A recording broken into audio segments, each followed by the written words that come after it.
Amen. Amen. Na pesi bino mbote na kombo na Yesu. Je crois tozali troisième jour ya musala oyo tozana yango tobandaki depuis dimanche. Thème principal ezali les alliances cachées et leurs signes. Alliance tolobaki kezanini. Alliance ezali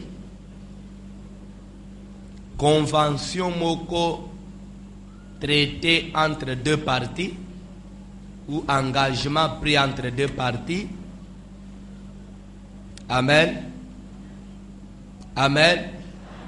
Nde oyo tobengi alliance.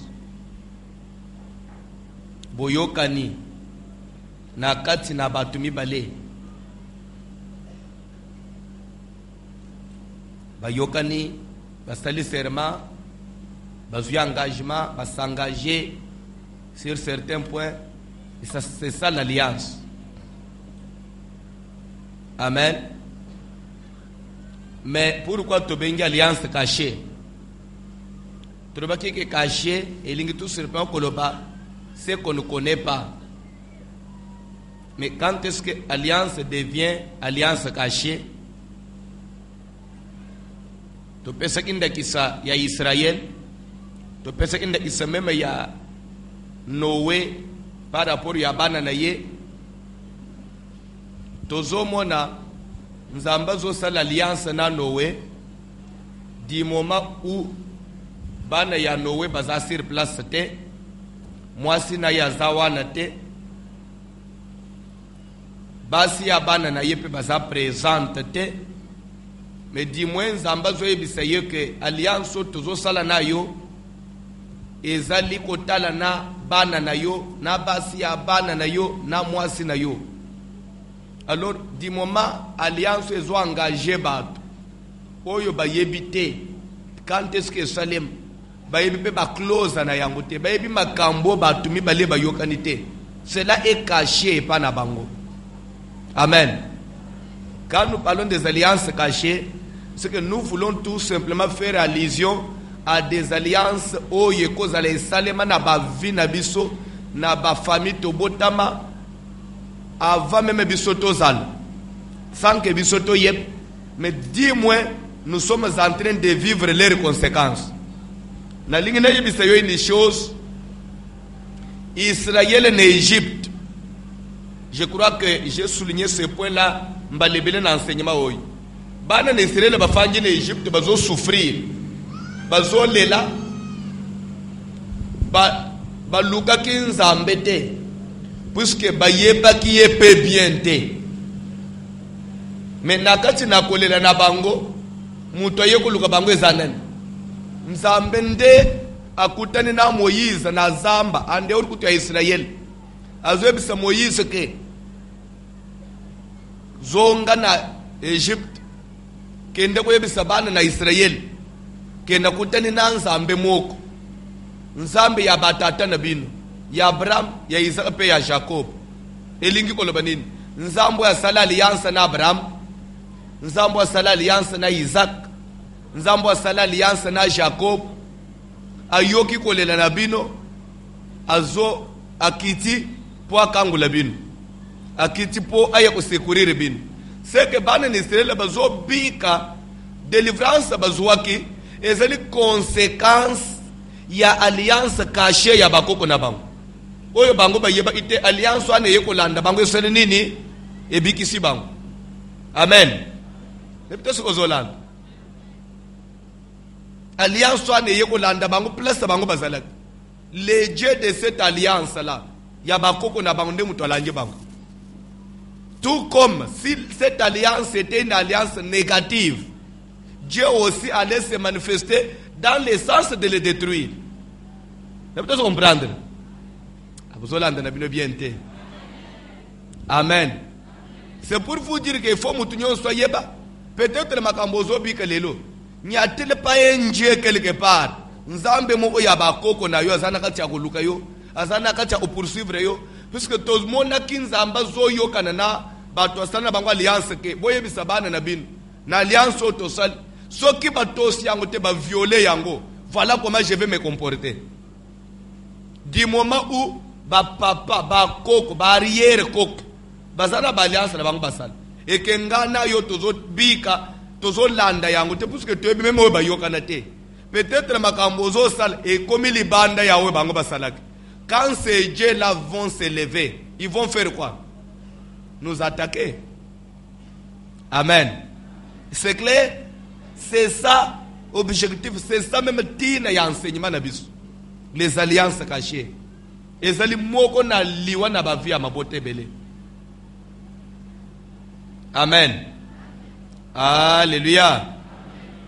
Toyaki komona deuxième point ezalaki nawe telle forme ya alliance sur le plan photomonaki que tozana alliance ou ezali positif et tozana alliance ou ezali négative. Amen. Alléluia. Alléluia. Est-ce que tous ont avancé? Tous ont se comprendre. Na alliance positive, tolobaki alliance entre Nzambe na batu. C'est l'alliance positive. Nous avons vu comment Nzamba traita l'alliance na batu belé dans le sens positif. Yakubikis. Mais au cas où bateau cité et balugi négatif et beaucoup conséquences. Na alliance positive, alliance, il y a certaines alliances que les hommes peuvent contracter entre eux. Il y a des alliances qui sont positives. Puisque il n'est pas interdit que Moutoko soit l'alliance na Muninga na ye. Non. Si c'est une alliance positive, Moutoko soit la. Toutes les alliances entre les hommes ne sont pas négatives. Il y a des alliances positives. Mais il y a aussi des alliances entre les hommes qui sont négatives. C'est pourquoi nous verrons ça. Et pour terminer, alliance entre Moutuna, Satan ou avec les démons, ce sont les alliances négatives. Nous verrons ça. Mais depuis Tobandi, nous parlons d'abord sur les alliances positives et leurs conséquences. Tant que tu as une alliance entre les hommes, que c'est par là que vous découvrir plus. Peut-être bipaï li kambuna bino ezali. Puisque nous sommes victimes, peut-être ya alliance oyo akati na famille basala na batu. Oyo peut-être ba comprendre ki sansa na yangote. Je vous donne un exemple de la Bible, bazotangela biso sur les alliances négatives, les alliances entre les hommes. Telema batangela biso.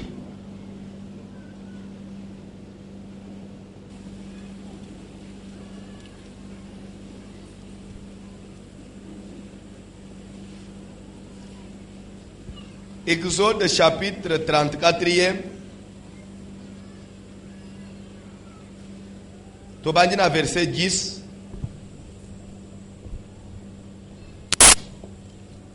Exode 34 à partir du 10e verset. Exode chapitre 34 à partir du 10e verset. Tutangina comme on a Jésus Christ. L'Éternel répondit, Nzambe ayanoli, voici, tala, je traite une alliance.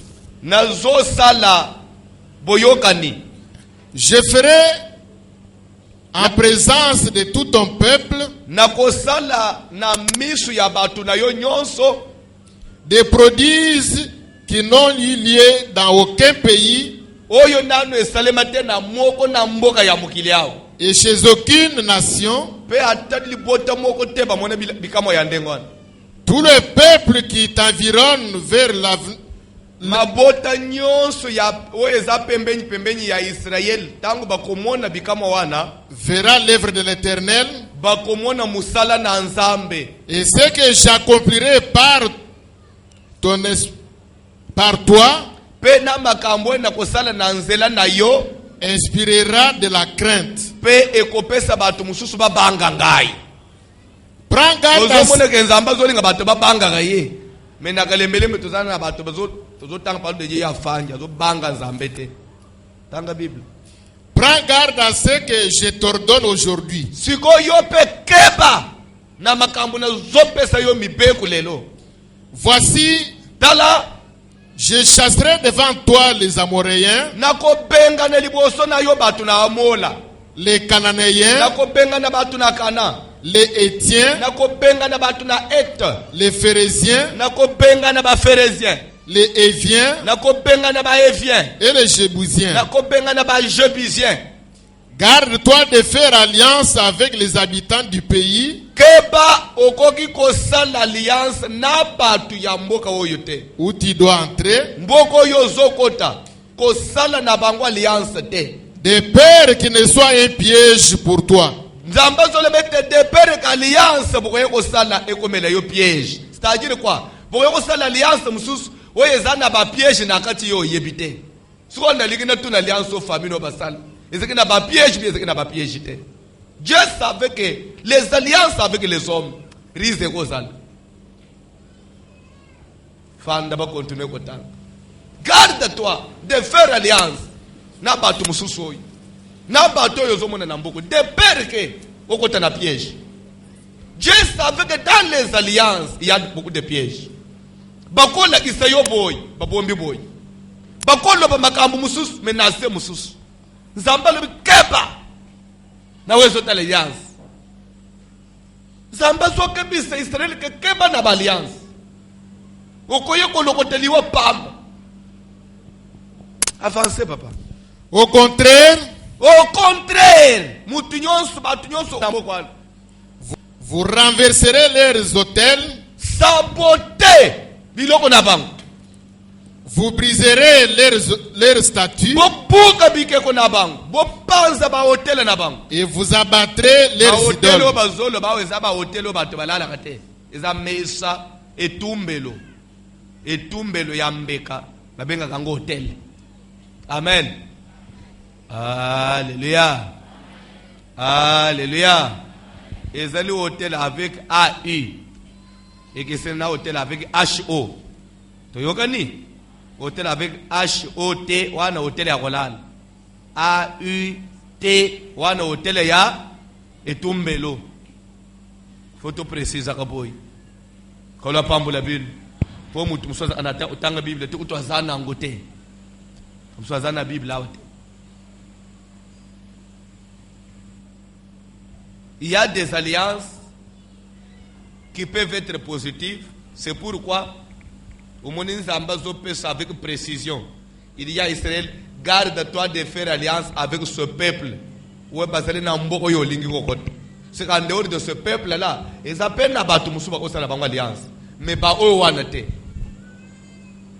Dieu a donné une précision. Je crois que nous avons la grâce de la yam. Tant que nous na point. Mais nous avons sur les alliances positives. Nous avons vu première alliance, Bozolanda, pour ce qui est grave. Première alliance, nous avons vu l'alliance de Dieu avec Noé. Nous avons vu l'alliance avec Noé. N'oubliez pas que Tolobaki, que derrière toute alliance, derrière chaque alliance, il y a un intérêt. Parce que même quand nous avons une alliance, d'abord, au départ, c'était Dieu qui était le donateur. Dieu était le premier donateur. Il vient proposer un marché. Mais je te propose un marché. Yo na kubigisa yo. Na mwasino na bana na yo. Mais natangu na kubigisa bino. Bino pe bo pesa nga garantie. Ke boko balukela ngai te. Alors lokole lembo. Oye ko banda uzana témoin entre ngai na bino na uchari cancel na likolo. Ngai pe na zola ka bino ke na usada bino le contraire te. Bino pe oka na tangu na bino bo balukela ngai te. Dieu avait un intérêt, il était à la recherche d'un peuple qui oye koye kozala ko appartenir ye, oye kozala yaye. Un peuple qui lui soit propre, un peuple à lui seul. Pone tina nini na ibisako depuis ke kokela mana mukili nzambe na satana bazela ki koela na mutu. Satana tilelo satana benda ka mutu na ngambu na ye, nzambe pa zolo ka mutu azala na ngambu na ye. Alors c'est pourquoi batu nyonso nzamba tambula na bango. Asa na bango alliance. Tikale ko yebeke même ngai na yo. Tobiki semi na kati na alliance. Nous sommes enfants de Dieu aujourd'hui suite à une alliance. Tozala kana alliance na nzambe suko boyeba ate. Nous avons une alliance avec Dieu. Amen. D'ailleurs, la Bible dit nous sommes de la nouvelle alliance. Amen. Il y a l'ancienne alliance et la nouvelle alliance. Nous nous sommes sauvés par la nouvelle alliance. Notre alliance, c'est l'alliance en Jésus-Christ. Où il a versé son sang, où il a offert son corps pour notre salut. Yesu sopa makila na ye, apesa nzoto na ye, akababo mo na ye, ponga ina yo to sala nini, tobik. Au Bible les olebete, car Dieu a tant aimé le monde et il a donné son fils unique afin que quiconque croit en lui ne périsse point mais qu'il ait la vie éternelle. Voilà l'alliance. Nzamba kaba mwana na ye. Na makila na ye pe na nzoto na ye mutu nyonso konjimela ye asala nini? Yoka na ye bisayo une chose. Qui est toujours le premier donateur? Même dans notre alliance. C'est Dieu. Il a donné son fils. Yende mutopesi liboso. Il nous a proposé mwana na ye. Nazo pese bino mwana na ngai. Oya ndimi azui lobiku. Mais si mana konjima on traite une alliance. Rassure-moi que kozala ya ngai. Amen. Alléluia. Il y a toujours un intérêt.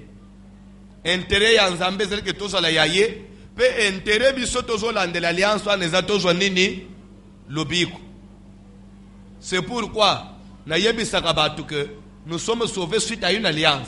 Alliance où Dieu nous propose la vie et nous aussi nous venons pour cette vie-là. Nous lui donnons notre vie. Tomika bie pa na ye po biso pe to sala nini to gagner bomoy. Alors ce que muto ye pa na nzambe e ga gagner bomoy te. Est-ce que muto ana zana alliance na nzambe? Ndenge to yebo il faut tobika. Puisque tu y as l'intérêt. Oh, ne peut-être que vous comprendre. Tu y as l'intérêt. Intérêt zanin. Il faut tobic. Il faut mon changement dans la vie na yo. Il faut un zamba pe son changement. Première alliance, Dieu avec Noé. Et cette alliance-là avec comme signe, qui connaît? Arc-en-ciel. Voilà les signes de mon alliance. Okoya komone que même tant que tu as alliance ya batu, et ça toujours na babilemu. Peut-être à partir de ba signe to bana otangisa, ndo ko comprendre ce que alliance eza na famille na yo. Puisque ce qui biso oyo lelo, to lebe ke nzamba sala alliance na Noé. Eza na zela nini? Tant tout monde arc-en-ciel. Moi yo douter na alliance wana ezate. Puisque lembu nango eza ko demeurer. Les alliances peuvent être cachées. Mais les signes sont visibles. Les signes parlent. Annonce qu'il y a quelque chose de caché. C'est pourquoi il faut l'enseignement très bien. Toye comme une alliance moussous. Yami balé. Alliance ya Nzambe na Abraham. C'est la deuxième alliance. Genèse 17.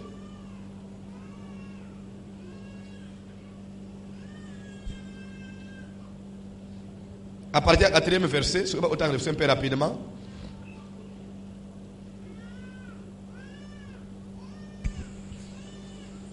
Voici mon alliance Tala boyoka nenangai que j'ai fait avec toi. Onazo sala na yo. Tu deviendras père d'une multitude de nations. Okokoma papa ya mabote bele. On ne t'appellera plus Abraham. Bakobenga yo lisusu Abraham te. Mais ton nom sera Abraham. Kasikombo na yo kozala Abraham. Car je te rends père d'une multitude de nations. Po ete nazo komisa yo papa ya mabote bele. Je te rendrai fécond à l'extrême. Na kokomisa yo na kokomiso ebele ya koleka. Je ferai de toi des nations. na kokomisa yo mabota ya batu et des rois sortiront de toi. pe bankumu bakobima kati na yo. Continue papa. J'établirai mon alliance entre moi et toi Na kotie boyokani na ngai na yo et tes descendants après toi pe na bokitani sima na yo selon leur génération. kolandisa nombre na bango. Ce sera une alliance perpétuelle Ekozala boyokani ya libela na libela, en vertu de laquelle je serai ton Dieu oyo na kati wapi ngai na kozala nzambe na yo et celui de la postérité après toi. pe nzambe ya bana oyo bakoye sima na yo. Je te donnerai Na kopesa yo et à tes descendants après toi pe na bana oyo bakoye sima na yo le pays que tu habites comme étranger, mboka oyo ofandi lokola mopaya, na kopesa yo yango pe na bana na yo. tout le pays de Canaan Mboka mobimba ya Kana en possession perpétuelle, ekozala ya yo libela na libela, et je serai leur Dieu. pe na kozala nzambe ya bana na yo. Dieu Neuf. dit, Avance papa. Dieu dit à Abraham, Nzambe yebisi Abraham, toi, yo tu garderas mon alliance, okobatela alliance na ngai, toi et tes descendants après toi, yo na bana na yo na sima, selon leur génération. kolandisa ndenge bakolandana. C'est ici mon alliance Yoka alliance yango yango que vous garderez entre moi et vous, oyo bokobomba kati na ngai na bino et ta postérité après toi. kino na bana oyo bakoya sima na yo. Tout mâle parmi vous, Mwana nyonso ya mobali kati na bino vous sera circoncis. akokata mangenge. C'est-à-dire que na alliance nzambe asali na Abraham, voire même na descendance ya Abraham. Même si les descendants, les enfants d'Abraham, même ceux qui banent les séries, bazala ité, jour nzamba solo la kina Abraham, bazala ité pe bayeba ité. Mais dis-moi bazana signe moko. Ouais zotel sabangwete papa na bangwa zana likambwa sala. Ezanini tango bazo observer elembo ya circoncision na banzoto na bango. Alliance déjà avec Abraham avait comme signe la circoncision. C'est clair? Alliance ya nzambe na Abraham elembo nango eza nini kokata mangenge. Seke na bana nesele suka baboti mwana bazokata yengenge. Mwana ne petango azokola atali bana mususu baza ndenge mususu. Atuli ba me pole ni bisoto za boyte bisoto za la kaboyo po na famille na biso bayebise biso ke foto kata makaka boy. Bona nini ono koko na biso asalaka alliance na nzambe bayokanaka ke ifo bisoto za la boy. Ozomona koma makambo ya anakati na famille. Donc famille ya Abraham, ba descendant ya Abraham. Soki bazo fande mema na baninga, bazomona bango bazana vie kesene na baninga. Soki balingi balandela, omoni koko na biso na famille na biso to botama balobe photos à la boy. Voilà les alliances cachées. Donc bazo vivre vie moko bazo kutebilembu mo na nzoto na bango. Oyo soki balingi balandela eza ndenge famille na biso ezala. Et pas na biso baloba boy. Koko na biso yebisaka que bana nyonso ya mibadi fo badala kaka boy. Voilà les alliances cachées. Et ce qui peut te le bitolandela dans chaque famille, il y a biso ba bantu, dans chaque famille, il y a biso ba africain, dans chaque famille il y a ba congolais, dans chaque famille il y a bangala, dans chaque famille il y a ba loup, il y a ba swahili, il y a ba tetel. Okokuta batu na batu bazala na moi discipline na bango. Bazala na moi façon na bango ya kubika. Tout ça, ce sont des alliances. Amen. Alors, l'alliance, il n'y a pas de conséquences na kati. Il n'y a pas de conséquences na kati. Du moment où tu sosoli en bien te, du moment où tu fanja yebi profondeur na yangote, il n'y a pas de conséquences na kati.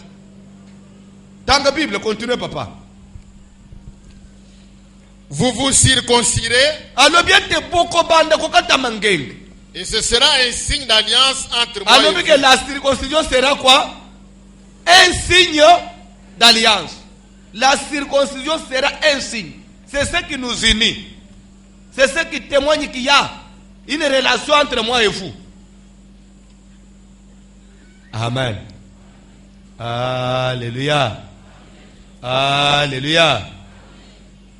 Nde omonaki même na tango bana nesele babimina Egypte batambuli na désert tellement que bazai kotosa parole de Dieu tenzamba bomaki ba mikolo nyonso bakufi etekeleka bawe babotamaki na kati na bisobe tango ekomi soki bakatisa Jourdain po bakota na Kana nzambe isango stop bo arrêter ayebisi Josué luka bambeli ya mabanga o circoncire nanu bango puisque mboka bazolinga bakota na lakaki yango suite aina alliance tosala na Abraham nebiseke na opesa mboko oka ubana na yo batela alliance na ngai alliance yango elembu nango eza nini circoncision mais bango baza circoncité ba se faire circoncire po bakota na mboka nde na momaka ka Josué circoncire batu nyonso Bible ezoba ke lobi na tongo babangi kolia batomate ya mboka pourquoi parce qu'ils sont retournés dans l'alliance.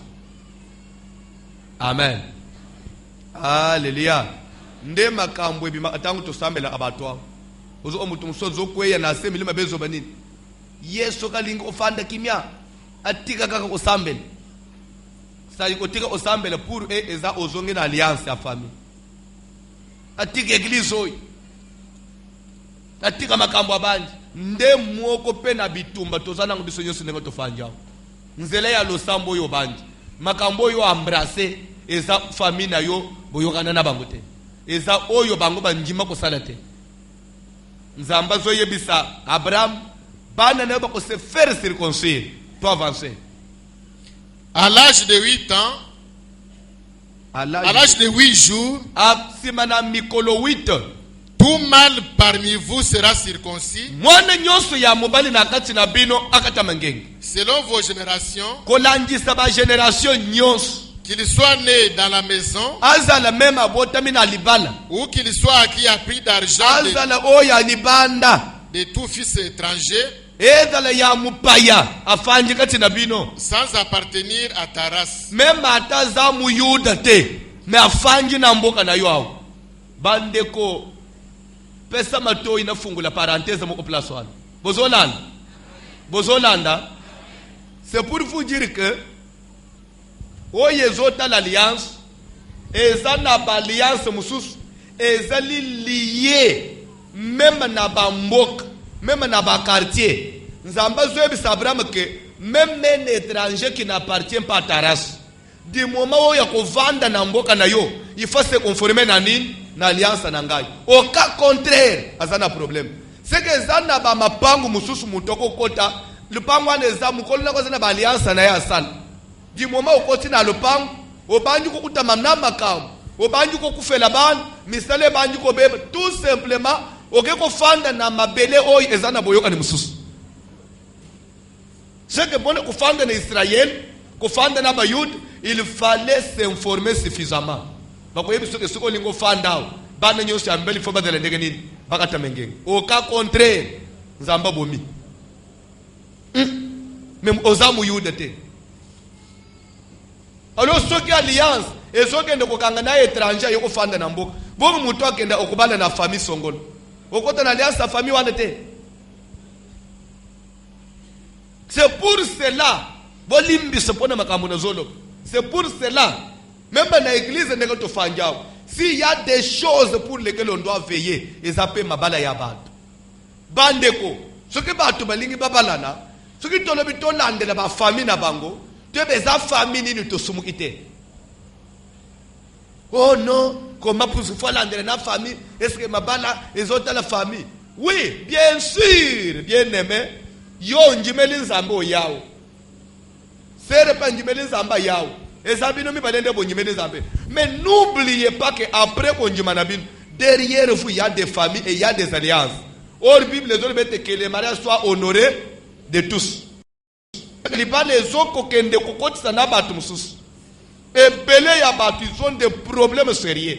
Voir même basari na nzambe bele ba ministère na bango ebeba bana na nzambe bele ba baby ça venir na bango tout simplement parce qu'ils sont ils se sont engagés na ba mariage na basi na mibali oyo peut-être ba famille batu wana bauta ezana makambo ebele oyo trouve ina une solution te. Amen. Puisque koyana mutu lelo l'église anjimeli Yesu eza ko délivrance te. Il faut tous aller sûr. Bien sûr famille nyonso yezanga aba problème te. Mais est-ce que yo mutu ango soye osozu vraiment délivrance ya balien ya famille oyo yeliao.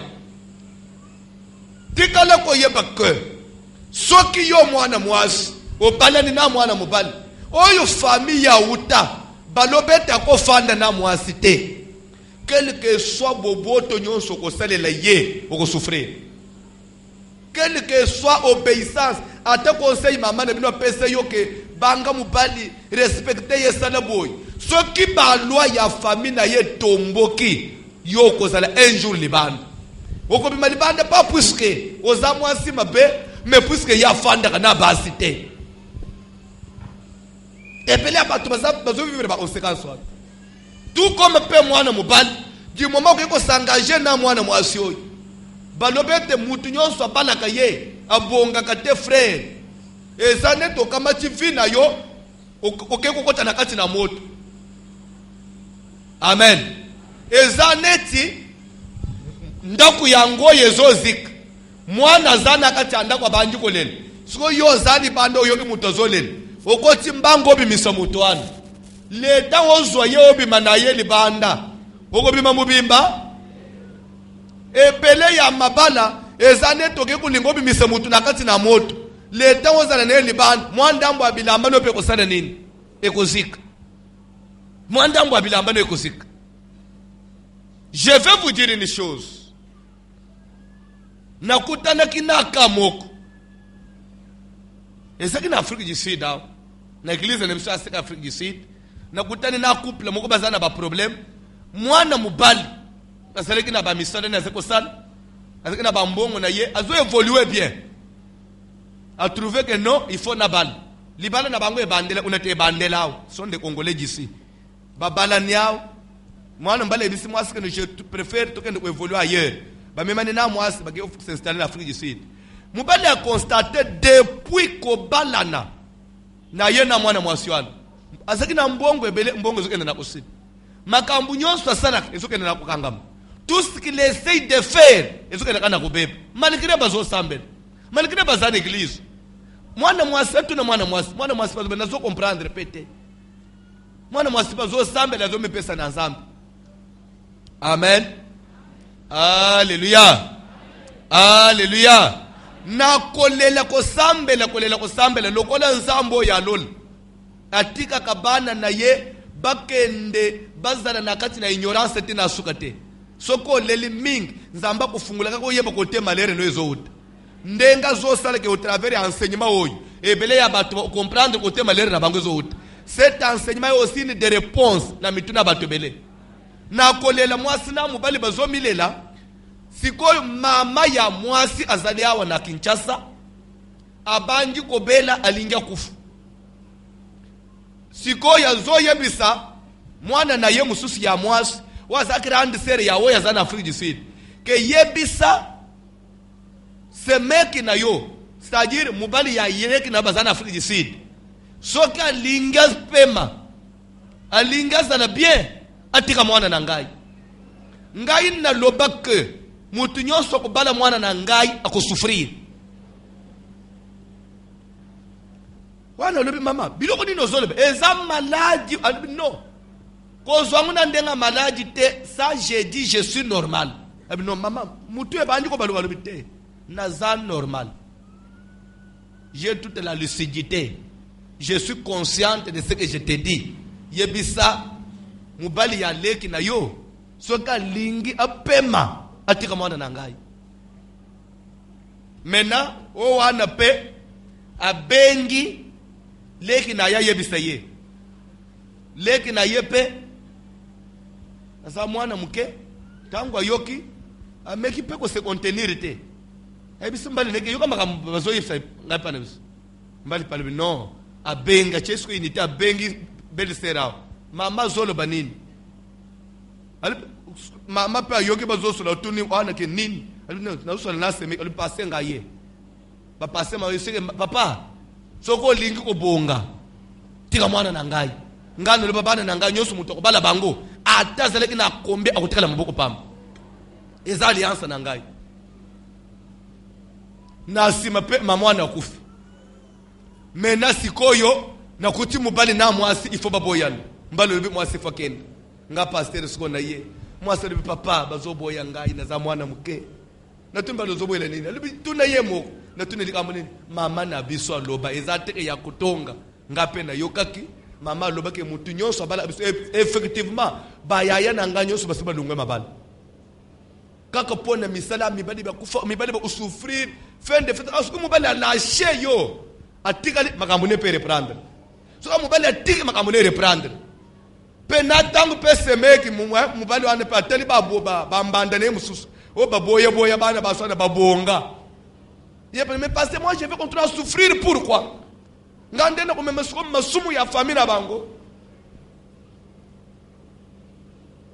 na mtalili kolona tasema Yesu yope ozali wapi Yesu pe aza wapi mwana mwaso njimeliye siko pona mwana mwasi ya boya pema na ko tuna bino mutuna akosala siko nini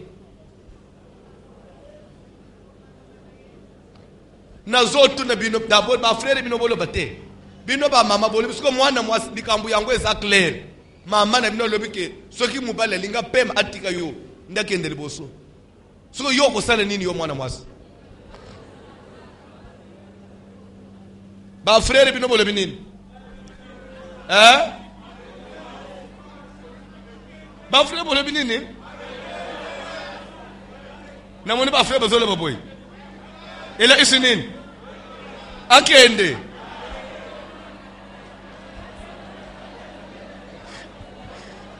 Alléluia.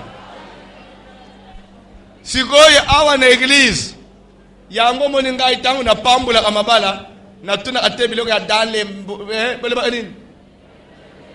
les meilleurs dans pour les meilleurs et pour les pires. Siko awo zole baka kende mais ole baka pour les meilleurs et pour les pires. Les pires yango ana kufo mubola pona bulingwa mwasi jamais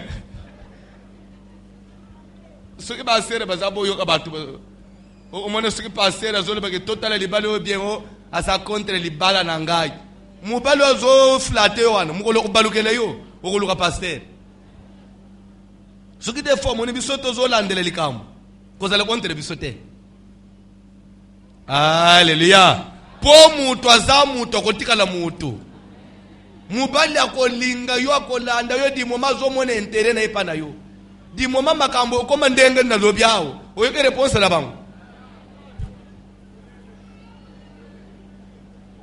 c'est que mutu ya so il faut na pesa confiance et ça Yesu c'est pourquoi libala nyos il faut na Yesu à rassurer ngai même si le mari même comment si Jésus-Christ dit non c'est non. Au monde va mener diminuer pas passer. Alléluia. Mo kwa zaliawa abengi ngai lobi na ba 21h na zekena na bureau an. Ale be pasteur. So yo zote kama makambo ya kubanga nzambe o nini batu ba mi batele bona boy. Mena ngana ukisi 39 ans azawa ayo indeka na zola wana. Na zana 39 ans. Mwa mutu moko yawo. Alobi to fando fele. Siko yo zole banini na ibika tangu na ulinga na yepa na yoko le bao bona boy so j'ai 39 après tout mais kasi soka linga pale mais ça nanu na mbongo te mais loko na zambo te poser oh non papa to zele nekeni j'ai 39 ans toko bande déjà makamsone ya malem na ça na réponse au pesa ye habe na zo yebso déjà na téléphone tika to ya subito yonje mabiso to fanda nanu kaka makamsusu sima papa après tout j'ai 39 ans. Alléluia. Quand la pambola yo le rôle à 39 ans il n'y a même pas demandé la volonté 39 ans pas toute volonté de Dieu dans la Bible papa on devra circoncire celui qui est né dans la maison. Bako katangenge mwana oya botami na kati na libal na kati na ndako et celui qui est acquis a pris d'argent même oyo ba adopté ba sombi ya mbongo et mon alliance sera dans votre chair pe alliance na ngayo ekozana na nzoto na bino ekofanda ekozana lembo likolo na nzoto na bino Un mâle circoncis mwana mobali nyonso akozala na elembo wana te qui n'aura pas été circoncis dans sa chair oyo ekozalaka na nzoto ne bakata ye ngenge te sera exterminé du milieu de son peuple. il faut baboma ye balongola ye na kati na bato Il aura violé mon alliance. po aviole eza lokola abebisi alliance na ngai il faut baboma ye baextermine ye comme etumbu mutu nyonso aviole alliance. Nalingi d'abord comprendre avec Dieu qui est amour. Dieu dit ceci, dans cette famille, si un enfant mâle viole mon alliance, qu'il soit exterminé. Bon, si nous rentrons dans les alliances, il y a biso ba famille, il y a biso il y a ba coutume, il y a ba mabota to utiao. Du moment yo sikoi, baloba par exemple que bana basi bana te bana bandum. Ndenga balobelo na professeur que pour na famille na yo balinga yo balate. Alors dis-moi yo bal, tu as fait quoi? Tu as violé l'alliance. Le quoi de violer l'alliance? Vous connaissez maintenant les conséquences de violer l'alliance. Bako bo mayo, au cause de maladie. Au cause de problème dans mariage. Mubali ko bande ko moni so passe. Au cause de problème de stérilité. C'est que la plupart ya ba makambo mususu bato bazanango et c'est des conséquences il y a ba alliance cachée. Oyo yo autosate obika fi mususu au sale le contraire de ce qui a été promis. Au sale le contraire o ya oyo bango ba yo kanaki. Ya oyo bango ba cheki lokole ligne de conduite. Ndeo zo yo kandakisa tokokoma na point wana. Na yoka ki modérateur simbi angwa. Na moment nzamba zo tinde Jérémie comme prophète. Que va dans la famille de Récapite. Zo bango mema bango nanda kuna nzamba. Zo divin servir bango. Le vin oyo ya temple. Oyo bandana ki kosala na makambo ya nzambe. Servir bango. Tant Jérémie a yena ba Récapite tribu wana. Akotisi bango l'église ba fanji denga boza banji meboy. Ya telemeli bosolo kola mustele na nzambe. Lokola l'envoyé de Dieu. Ayebisi bango ke le Récapite. Bozo vigno bomela sur ordre de Dieu. Ba Récapite ba yebise yenini. Jamais. Même à tête de l'église, même à tête aux sambel, mais pour nous violer l'alliance et abako on a biso, jamais, jamais. Bien de certaines églises où les gens prient tout en respectant les alliances et abako on a bam. Vous trouvez que ba bouchakate, to uti na ba église one. Vous trouvez que prière, vous avez besoin que prière et boy buko kote. One prière à ba Récapite. Ya biso boy buko. Ya biso boy coutume. Ya biso boy makambu nyos et le contraire na liloba na Nzambe. Ya biso boy bongang. Ya sikoyo soki oboti ba mapasa obande ko salisa bango ba cérémonie opona nini prière e boy nyos soko zaliao e ko sambelaka et tu fais le contraire, sache que tu es Récapite. Ba Récapite ba yebisi Jérémie, nous prions. Mais pour ne pas toucher la famille, ça nous respectons. Il y a des églises comme ça. Où vous trouvez que la prière n'agresse pas la coutume. Prière est ça, vraiment est ça, coûte un problème. Et la prière ma famille balingak. Ba on est toi yabisu ya moto landele prière ma paix. Ya bin zambe ba magicien. Bazo rebelle ban. Bazo kabula ba famille. Amen. Nous ne vivons pas du vin. Pas même seulement ça. Ndenga pe tozaboy. Totonga kabanda kute. Tolona kabanzete te. Tokoki ko posséder pe loko amunene te. Car Jonadab, fils de Rekab, notre père, avait laissé cet ordre. Vous ne bâtirez pas de maison. Beaucoup fan de peine à yangote. Beaucoup posséder le quoi était dans la vie, mais bien au contraire vous habiterez sous des tentes toute votre vie. Pour vous mela et oya ko violer yango, il va mourir. Alors ce qu'on bazo banga kokufa, ce qui va violer alliance. Même si j'ai le muscle to meli to kokufa. Ndenge to za muscle to tonginda kutokufaka. Ce qui to sombi binanga to sombi no kwa munene to kufaka. Il y a des familles de Récapite jusqu'aujourd'hui. bifai kutusa bisi kutu abandi kosoka bibana mapango alukiliwa abandi kotombwama abandi komonana abandi kosala makambo minene nde babambiye maladi akomi diabetic azwi cancer akokoma na prostate omoni mbala moko abandi okomi na tibere okomi na hypertension o insuffisance rénale abandi kosouffrir na bahôpitaux matekita mais soki bozolandele quelque part ezali lokola sanction ya famille sanction ya bato ya molili mpona ntina nini il est allé au-delà ya limite fixée. Or biso toyepa na ensemble po tokende sans limite car la Bible déclare vous irez de succès en succès. Mais si nous devons aller de succès en succès, il faut que quelque part l'alliance soit brisée. Mais pour être brisée, il faut que la conscience na yango. Il faut que découvrir les signes na yango. Dieu promet à Abraham, il dit tout mal parmi vous sera circoncis. Moi je suis à mon il faut que je oh il y a ko s'entêter. Même Atazaki a pris d'argent, à ko s'entêter, sera exterminé. Car il a violé mon alliance. Amen. Alléluia. Na yamba ki fi mo kwa semaine passée, papa na bangwa semble na religion moko boy que je ne peux pas dire ici.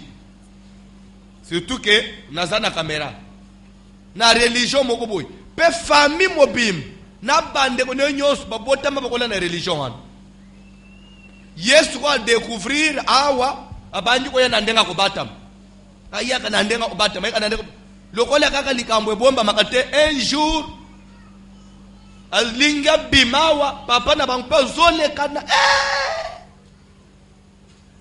atali anyingisi mutu akei dis-moi il pas se rendre compte que papa m'a vu kozonga kazoko manandako alie asalala ki papa ye kozonga soki 23h babengiye ala mukabimi yo na moni yo na aseka e banji ndenge nini en tout cas c'est comme si tu m'as empoignardé obomingai papa banji kolele ukoti l'église wana ndenge nini soko sa mwana ngana boti la pali boso na ngaki kozongela subilo kwana te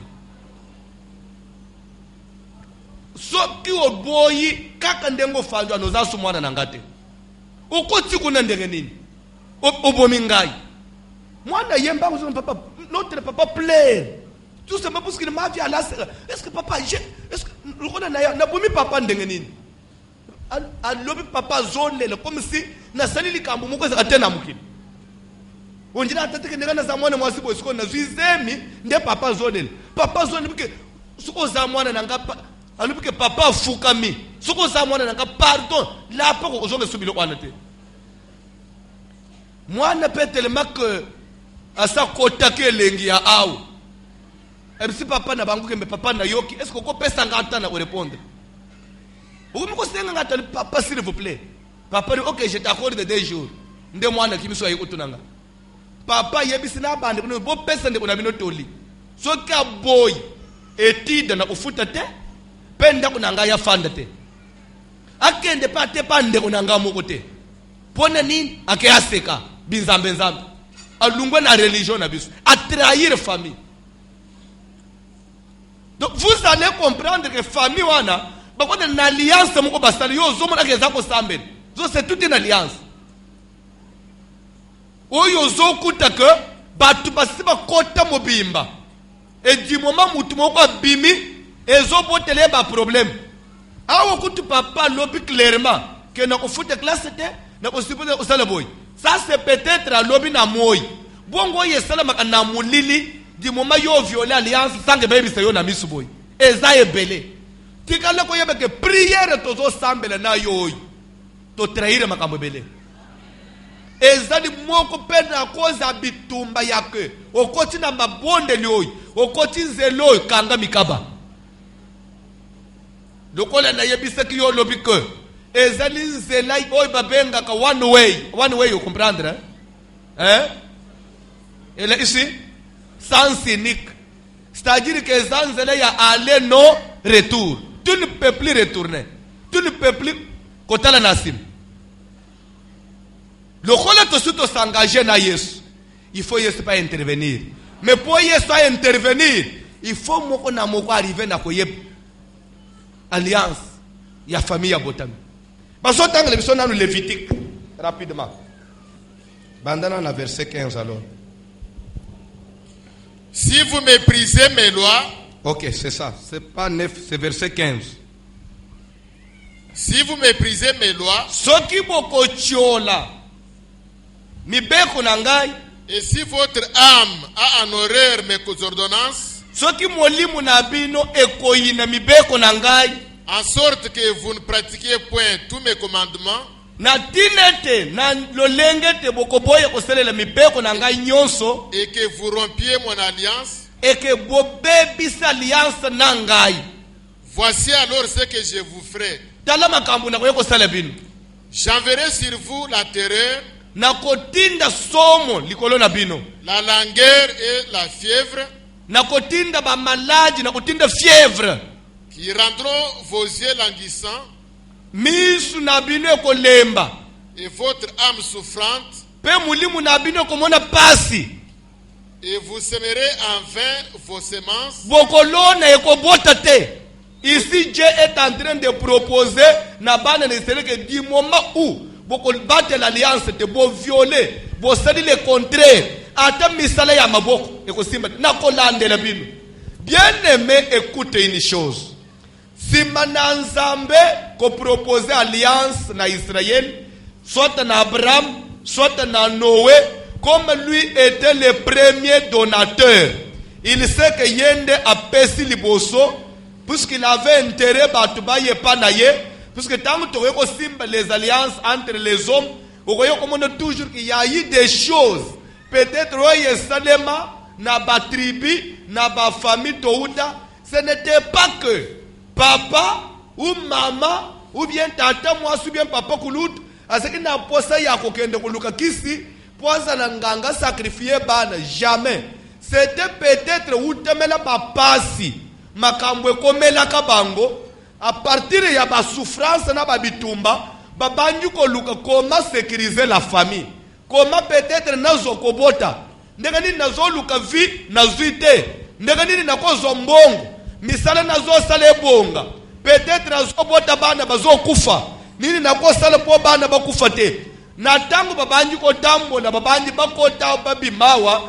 C'est comme ça que bakeko utana na batu mususu baki kutana na banganga mususu baki yoka sanke so kenda mbonga boy bakosalisa yo, c'est qu'ils allaient chercher refuge na kokenda ndenga moko pe na Israël ndenga moko na Abraham tikana yebisa yo une chose.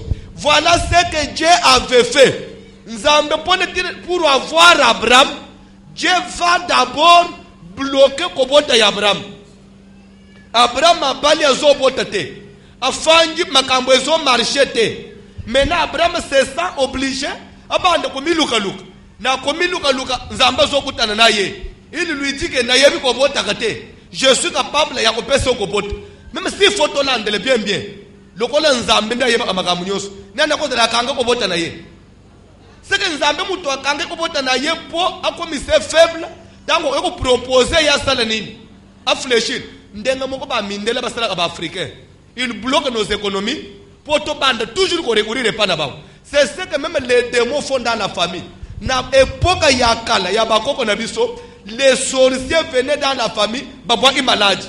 Na tango bandi kufela bande, oza obligé olu okende osimba kisu. Les diables n'acceptaient jamais muto vendre boye. Okuti par exemple papa de miro ngane lingabilo kwa isite. Na linga bunganga te afanji pamba muno opolele. Bakoye ko agresser yo. Pone ko bangisa yo lu ke refuge. Il faut toujours na parrainer. Baye ko parrainer yo. Tango muto komona ba pomezo marché te, bana ne bazo nde papa kimi ake ko lu. Na tango e ko lu ka bayiri soke. Toko sunga yo, toko batela bana, toko fungula misala, mais nasima nous faisons alliance. Yo pe obande osere le biloko. Lokola bango baza ba premier donateur, ba proposer marché et que yo ndimi basungi yo.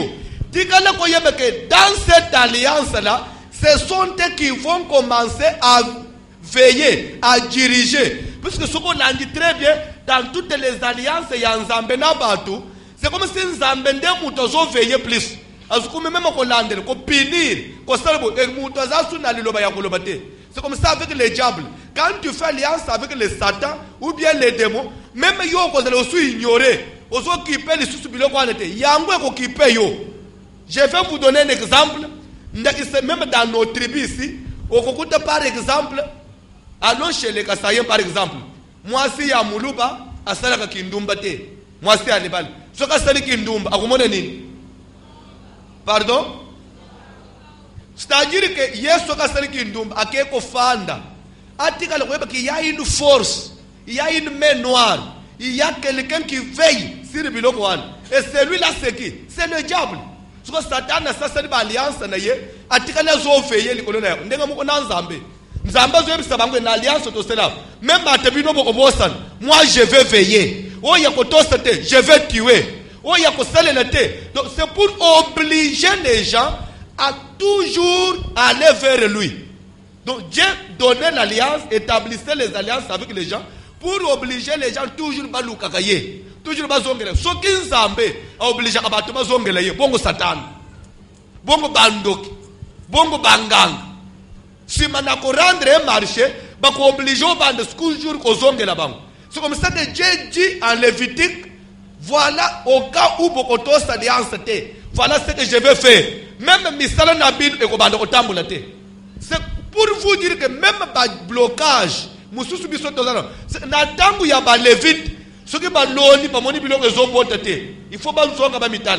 Pourquoi makambo zo marché? Ce qu'on n'a pas, peut-être nous avons brisé l'alliance. Il faut pas zonga la Nzambe.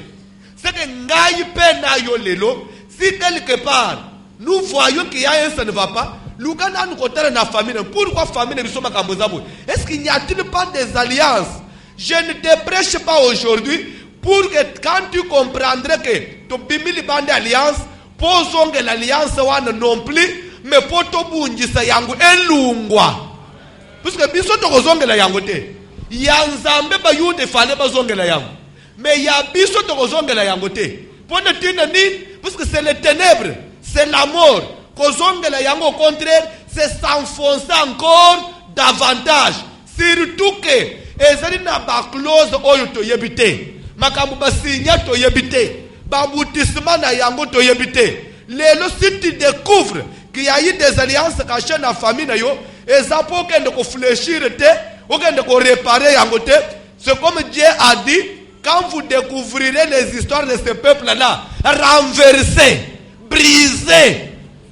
Dieu n'a pas dit que négocier. Nous, on ne peut jamais négocier avec ça. Et c'est pour cela que je te dis, tu as tout intérêt d'appartenir à une église vivante, à une armée efficace. Au cas où on attaque, s'ils veulent retourner contre toi, armée à la mesure de te défendre. Il y a de ces églises au lobby non. Na makambu ya famille balanji pe bomio, l'église ne peut pas intervenir. Mais nous voulons un Dieu qui intervient. L'olenga lobakete à mon nom, vous marcherez sur les serpents et les scorpions, rien ne pourra. Je sais que même comme je suis en train de prêcher ici, même si les diables se tournent contre moi, comme j'ai agi avec mandat, au nom de Jésus, rien ne peut. Toi aussi sois sûr que quand tu vas agir, tu agiras avec un mandat. Mandat ezaka na ba pasteur te. Mandat ezaka na ba apôtre te. C'est par là que vous devez comprendre la parole de Dieu. Mandat pesemaka na ba te. Mutu moko sayote. Il y a le mandat général qui est offert à tout le monde du moment où on dit yes. Le quoi le mukunzi pe mo bigis. Écoutez-moi, je vais vous dire une chose. Ce n'est pas pour rien. Yesu azolo makamboy. Jésus savait que dans la foi chrétienne, comme à un niveau, il y a quoi attaquer les alliances. Tout ce qui était décaché, tous les signes établis qui compliquent notre vie aujourd'hui. Yesu a déjà que aller par tout le monde, prêcher la bonne nouvelle du royaume. Celui qui croira sera baptisé. Celui qui ne croira pas sera condamné. Voici les signes qui vont accompagner ceux qui auront cru. À mon nom. À mon nom. Ils vont marcher sur les serpents et sur les scorpions. Les serpents, c'est qui? Les serpents, c'est les diables. Les diables. Et les scorpions, c'est quoi? Quand nous voyons scorpion ou bien nous voyons serpent, nous voyons les diables et les venins du serpent. Les venins du serpent, ne ba effet nyonso ya kindoki. Ba malade, ba makambu nyonso, puisque serpent soka sui mutu, à quoi tu sera venin. Satan soka kangi mutu, a tchaka célibat, a tchaka blo, c'est ça des venins. Nous avons mandat. Si mana konjimele Yesu, comme signe, même matin baye ko attaquer. Par le nom de Jésus, et qu'on s'en là et l'autre côté. Écoute, je vais te dire une chose. C'est pourquoi le nom de Jésus, est la kaka ya côté. Puisque vous devez comprendre une chose, les serpents ont le venin. Tu ne peux pas l'écraser sans qu'il se défende aussi. Et surtout que lui aussi a une promesse. Le serpent a une promesse de Dieu. Satan ne peut pas jouer la caille bien. Où est-ce appelle un bénéfice en aïe? N'ayez pas il a pas pu payer. Je mettrai l'inimitié entre ta postérité et la postérité de la femme. La postérité de la femme t'égrasera la tête, toi le serpent, et toi aussi tu le blesseras. Vous comprenez? Satan ne peut pas jouer la caille à Kosuwa yo.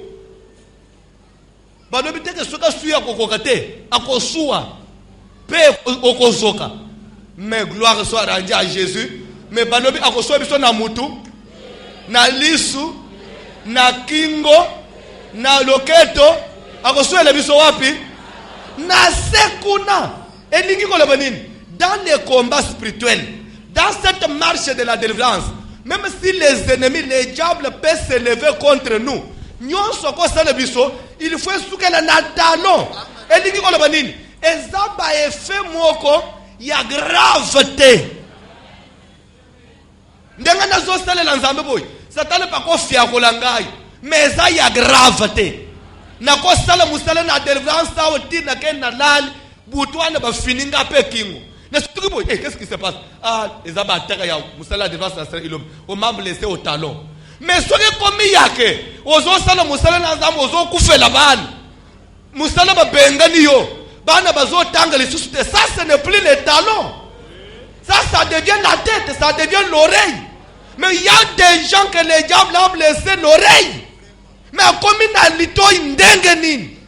Il y a une fois que la wap. Mais tant que pas suivre na talon yo po salinini. Alléluia. Est-ce qu'il y a des gens qui peuvent me rassurer que pendant ce service, tu as écrasé toutes les alliances de la famille, même ceux qui m'ont salé yango, c'est Jonadab, fils de Rekab. Quand on dit Jonadab, fils de Rekab, bien aimé dans le Seigneur, c'est que avec koko penza ya ebande musisa na bango, nde muto tika mibeko, me barekabita babangaki, ngai nazare kabita te. Ngai na kobanga kate. Soki nzamba zo révéler bis eza poto sala nini to nyata alliance nyos. Oye koki koza l'établi na famille na ngai. Vous savez, c'est au travers des alliances que naissent les liens. Vous comprenez? Alléluia. Makambo eza ebele ko kwamburiye bino. On ne peut pas parler de liens sans alliance. Balien et outa na alliance. Balien eza ba conséquence ya alliance. Tango basali ba alliance ndesko balobi ke lokolo toyoka ni boy. Awe kozala boy kozala boy kozala boy. Siko omoni boy ba prononcer wan. Ba clause ya alliance wan nde ba lien. Otu na lien de famille. On ne peut pas avoir des liens s'il n'y a pas eu alliance. Nous attaquons des liens. Or les liens sont seulement des effets. Or il faut attaquer la cause. Tikana yebisa yo une chose. Est-ce que vous comprendre makamboy? Na mono njire zo yebele na mbala moko. Yesu ayena mukili ko intervenir. Est-ce que vous savez que kobota mana Yesu c'était une intervention divine. Dieu devait intervenir dans le monde. Pour ne tenir nini. Na kotele koma bato bazokende na kokufa malgré que basi ba yeba ki yeme Israël zo kenda na kobeb Jésus est venu na lokola ayeko intervenir mais tant ayeko intervenir akuti makambo ebele Yesu abandi ko résoudre likambo moko te il a attaqué source alors bini toi bolire ka alliance wana parce que yangonde boti makambo nyonso kufa oyo tout ce qui se passe et outi na alliance c'est pourquoi Paul Ozokomaboy les sacerdoces étant changés il y a nécessairement changement des lois. Or les liens sont des lois. Les lois viennent d'un sacerdoce. Les sacerdoces c'est l'alliance. Les premiers sacerdoces c'était l'alliance déjà avec Moïse. C'est ça les sacerdoces qui avaient engendré les lois. Partout, tout ce que nous constatons comme les lois dans la famille, ça vient des alliances. Or, Jésus n'a pas touché seulement aux lois, mais il a d'abord changé quoi? Les sacerdoces. Si nous réussissons à changer les sacerdoces ancestrales, avec toutes ces alliances, et perdre ngouya. Parce que ce qui sacerdoce les a changé, nécessairement par loi peut faire changer. S'il nous faut quoi ici alliance, ba loi nyonso yake bisoto kenda kaboite, bisoto ufaka kaboy, et kozana ni les sans effet ni kolona yo. C'est pourquoi bien aimé, je vais te dire une chose, nous allons procéder à des prières, oh yake au sein de prière, même yomo oke olali, au centre que non, nazana pas problème mikoloy. À partir de la prière, même na ba pongi, même na vie courante, beaucoup de constater l'attaque. Parce que ça, ce n'est pas de la blague. Toucher aux alliances, ce n'est pas de la blague. Au Québec, il y a une fièvre. Il y a une problème na misal. Il y a un problème na banda ko bafanda. Il y a un problème na sango ekuti na musique. Ba benyo ba bani ko gangela yo. Tout simplement puisque vous avez touché au sacerdoce. Amen. Est-ce que beaucoup de gens touché mugena poko? Eh, na mono njire bonji mina ko signer. Ozonji mako signer. Eh. Courage ni nozana. Courage nini? Manda. Ngai na sala ka musala na nzambe na banga kate. Kaka pona yeba ake manda izalaka. Manda nazwa manda. Manda na ngai ezanini. Oya benga ngai. Alobete. Vous me servirez et vous partirez. Personne ne mettra la main sur toi. Car je suis avec toi. Personne ne mettra la main sur toi. Nenga nazote yao. Mutoko sala ngai problème te. Pourquoi? Parce que Nzambe azana ngai. Ayebisa ki Paul que tant que ngai na lâché te, okokufa te. Car j'ai encore beaucoup de peuples ya ko gagner na nzela na yo. Yo pendengo zawana. Nzambe azana na makambo ebele ya ko sala longo na yo. Mutu moko kolalisa mutu no na se. Matisana na maboko likolo. Amen. Nakotule bino loko moko. Tangu nakolobona za songi songi. Shikoyo Yesu azoba que voici les miracles qui accompagneront ceux qui auront cru. Qui auront cru en qui? Hein? En qui? Na ba prophète te. Na ba prophète te. Akopeso ba garantie nini? Ezana moko pesa ba garantie. Albete bawe ba konjimela ngai tala koma bakosa. Naza ya kotonda ka soki na njimeli Yesu. Na bisera ya ocha mutu mususu te. Le seul message de Jésus me suffit et me convient. Na dingo tombo la maboko likolo, ozo sala d'abord prière et remerciement. Ya koyebi sanzambe ke nazo pambola yo puisque je t'ai découvert, je t'ai connu le seul vrai Dieu. Jésus-Christ dit dans la prière sacerdotale, la vie éternelle, ô Dieu, consiste à ce qu'ils te connaissent, toi le seul vrai Dieu et celui que tu as envoyé, Jésus-Christ. Connaître le seul vrai Dieu comme Jésus-Christ, c'est fini. Nous avons la vie éternelle. Nous avons la victoire. Bien aimé, na kamwaka na minute ezana ba intellectuel. ba professeur à université bazo arriver na koyeba Yesu te bazo raisonner na ndenga science mais ngai na yo Dieu nous a fait grâce d'être dans le véritable en son fils Jésus-Christ car c'est lui le Dieu véritable et la vie ba versango za ebele est-ce qu'on peut payer Yesu merci de ce que oyebiye ososoliye puisque koyeba Yesu zo pesa biso victoire même ko la bitumba famille. Est-ce qu'on peut pambola Yesu pour oyebiye? C'est une grâce de connaître Jésus comme le seul vrai Dieu. Pendant que belé bazo be lokola mwana na nzambe abota ma le 25 décembre mais biso tozo be lokola Dieu créateur. C'est lui-même le consommateur de notre foi. Est-ce que tu peux seulement un peu soulever tes mains là? Kobanda opambola ye, ko remercier ye avant toute chose, te sembler la ombonesse. Ok, yes. Zala convaincu que tu es dans le véritable. Alléluia.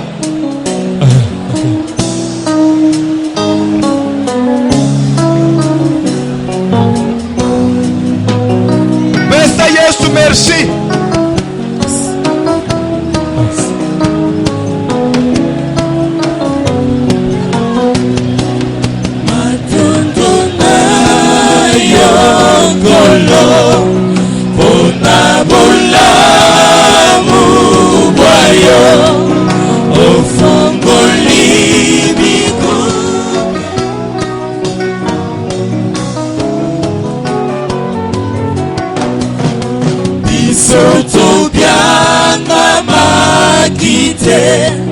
Topona makibete Oluna yesali katina biso Ebuke felo ya boka bwani Epesi biso eboka Pembeni yake mbona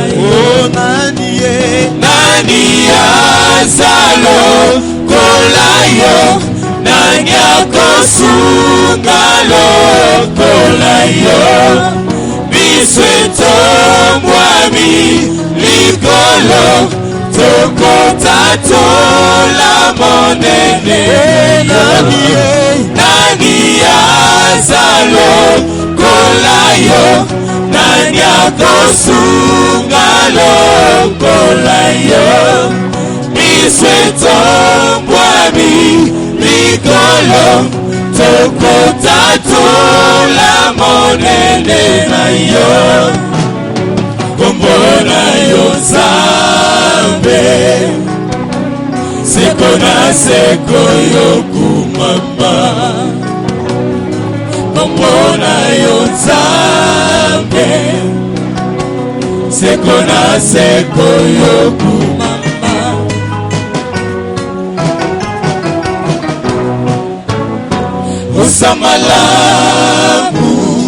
Osamalamu Yoka. Bien-aimé, likambu ya alliance cachée, nazo senga Saint-Esprit sunga yo comprendre très bien. Ce qui nous a permettre makambo yo comme na Bible, ezapo eye sunga ngai na yo. Israël comme peuple terrestre, bazana bakoko na bango, bazana racine na bango. Ezali Abraham, Isaac pe Jacob. Nzamba zotalisa bandeko yo vi na bango nyonso ezali caractérisé na bukoko na bango. Ba Abraham, via Isaac pe via Jacob. Ndezo caractérisé, ndezo influencé via Israël lelo comme peuple terrestre. Bongo sko ngai na yo comme peuple terrestre. Qui était notre Abraham, notre Isaac et notre Jacob? Ça salipe. Abraham n'a bino pas sali. Nandenga bunsoto boy. Isaac n'a bino sali. Alors ceux qui Abraham na Isaac na Jacob, basalela kinzambo basena ya alliance et kangivi abana na bango. Bongo suko ya bino Abraham o ya bino Isaac na Jacob famille na bino. Azana ba alliance ça. Eko kanga bino te. Ezama kambu ya muto ignorer. Quand nous parlons des alliances, Ne croyez pas que les alliances concernent seulement les Congolais puisqu'on est souffrant, puisqu'on a des... Non. Même l'homme blanc a ses alliances. Alléluia. Alléluia. Ce qui est commun aux États-Unis chez les Américains, au Kokuta, il y a une histoire. Voir même dans le mois de novembre, si vous demandez à ceux qui ont déjà été là-bas, bien, même si vous avez des frères aux États-Unis, quelle est la plus grande fête des Américains au mois de novembre? Thanksgiving. Fête des dindons. Et ça fête au fête jour bakoko na bango, babotolaki mabele ya Amérique et pas ba indien. Vous connaissez que d'après histoire, mabele ya États c'est ba indien.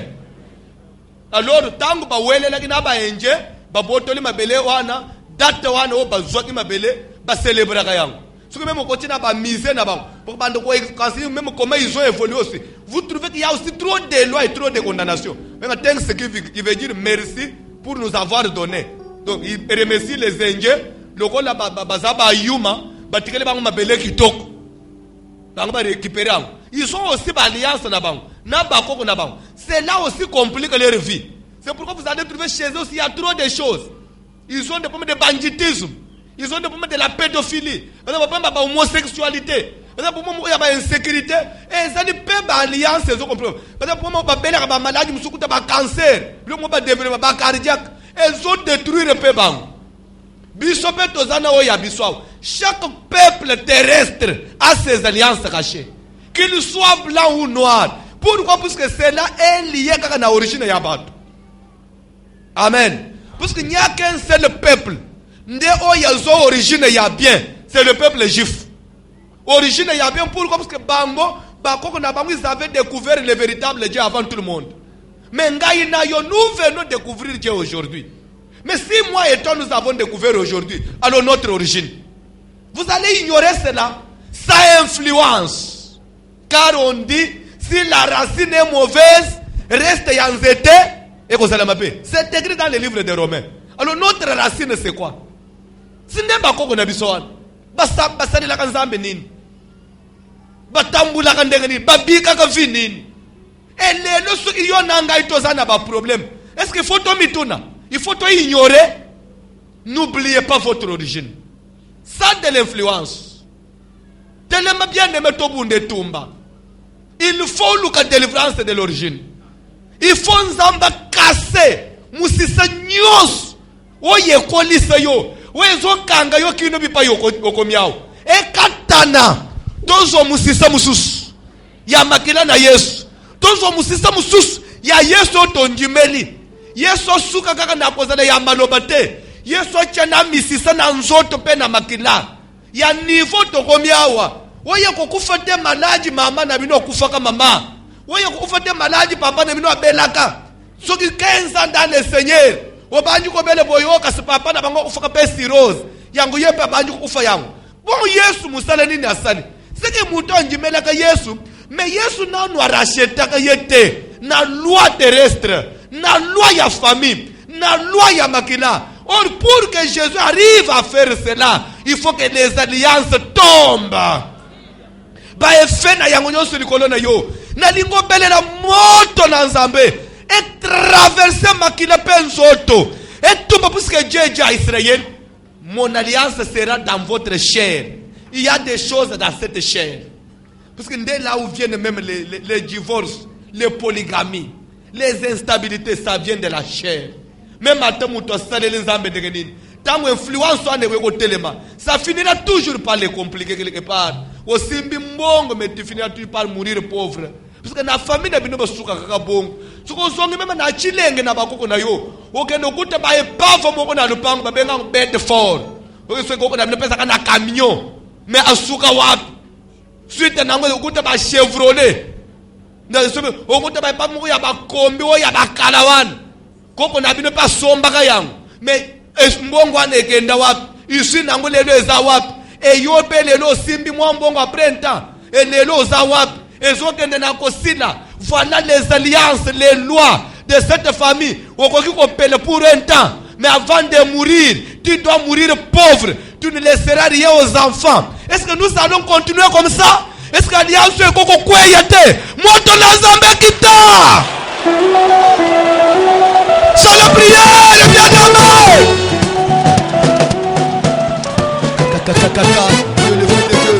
Le feu de Dieu, le feu de Dieu, le feu de Dieu, le feu de Dieu, le feu de Dieu, le feu de Dieu.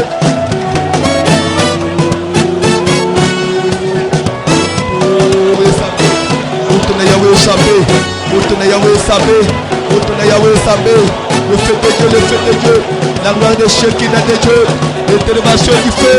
Le feu de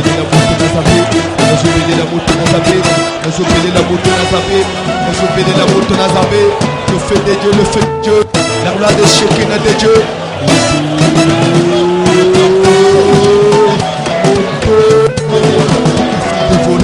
Le feu dévorant, le feu dévorant, le feu dévorant, le feu dévorant, le feu dévorant, le feu dévorant.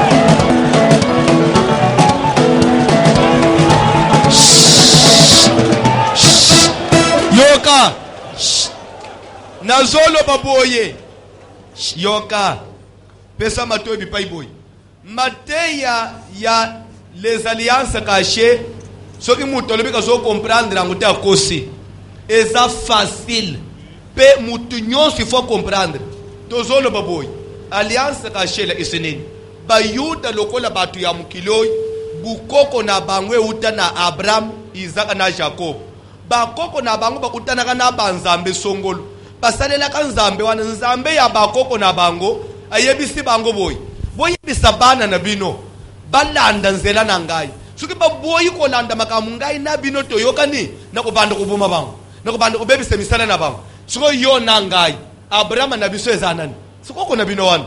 Isaac na bino nani. Suko ko na bino wan. Suko suki pe azana ba alliance sana na Nzambe ya salela. Ba yoka nakake ba ko na yo balanda makambo na biso. Suki babo ito oboma bango. Eke yo nangai de loto zo sambela Nzambe mususu. To lanje makambo abako ote to zo ba problème te. Sinde ba problème to zana ngo nde ba alliance ka sheto zo tei. Lokole yo nanga to boyi makambo akutuma eza neti to tomboke di banzambe ya bakoko. Ori bangu basiba sinya ba alliance na bango ke suki bana na bino ba tomboke le biso to oboma bango to ko landela bango to ko bebisa mabala na bango to ko bebisa ba venir ba etide na bango. Lokole suko yo nanga to boyi ko sana ba biloko abakoko. Ndenga papa de bino ze ko kende papa kulutu bageko lia ba soso ya bukoko yo nanga to sana kaya. Ces années to violer alliance. Bipa il fallait ceux qui aussi mbongo ya liboso okende kotindele koko na bino na mboka yo nanga ito mbongo ya liboso to pesi prémisse na église oso mone bitumboluki bako landele misala na yote. C'est ça les alliances cachées nde bitumba toza nango olie ya ko sacrifier na famille biso to pesi Nzambe mususu alors bako landele nde ba poma mone lelo ba malade misala compliqué mariage instabilité. Il y a des divinités. Il y a bakoko ezo poursuivre biso. Bazolinga to fléchir. To kende ko zonga. To kende na bamboka to zonga le biloko akutima. Or Nzambo bebi so tonjimeli, alobuki mwayi to zonga lisusu sima ezate. C'est pourquoi elongo na Nzambe tonjimeli to attaquer biloko ya bakoko wana. Kindoki na bango makambu na bango na tozo panza yango na pokwao. Nanzambo biso tonjimeli aza capable ya kolonga biloko wana. Puisque lui est le Dieu supérieur. Il est le créateur de toutes choses. C'est lui qui a créé Satan. Au nom de ce Dieu-là, je peux dire non à la sorcellerie de la famille. Na kombo ya Nzambe wana. Naza na kobanga mokote. Yo pe kozala na kobanga mokote. Tozo manda. Alobete tele bikamu landa bayi bakonjimela ngai na kombo na ngai bakotambula likolo na nyoka likolo na koto pe likolo na nguya nyonso ya muini lelo tozo tambula likolo na nguya ya muini na kombo ya nani. C'est pourquoi yeba Yesu lokola Nzambe pe mubikisi ko sambela Yesu lokola mwana na Nzambe lokola Nzambe akoke. C'est pourquoi on dit que Yesu abota makate. Pe Yesu azakana mama te. Dieu n'a pas de maman. Dieu il n'a ni commencement ni fin. Bon azana maman ndengeni. Ce qui Yesu so forme ya obota C'était seulement pour sauver le monde. Mais c'est le Dieu créateur. Kosong c'est un niveau de mamate. Pourquoi? Parce que yé moi quoi tellement. Et l'ongo na ba yé ko les autres. Ba yé ba ibise que maman na yo zo luka yo. Vous avez réponse à Yanola? Qui est ma mère? Qui est mon frère? Je n'ai ni maman ni frère. Maman nangai na ba frère nangai. Ba oy bazo yo ba mater nangai. Pe bazo sale la yam. A ignorer maman. Comment est-ce que yo faut dire le que Santuma alia maman na Yesu lo bele biso. Biloko akale tula. Expira. Enzuluka. Ekanga na buntatanda. Tombola maboko likolo. Moto lande la filo ko nyosi ya famille. Wezo lande filangai. Kinto ki ya famille. Eyamba moto.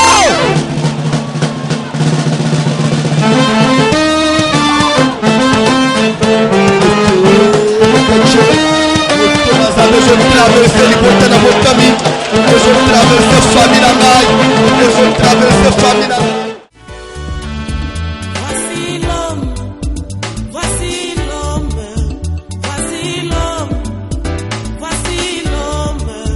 L'homme des douleurs.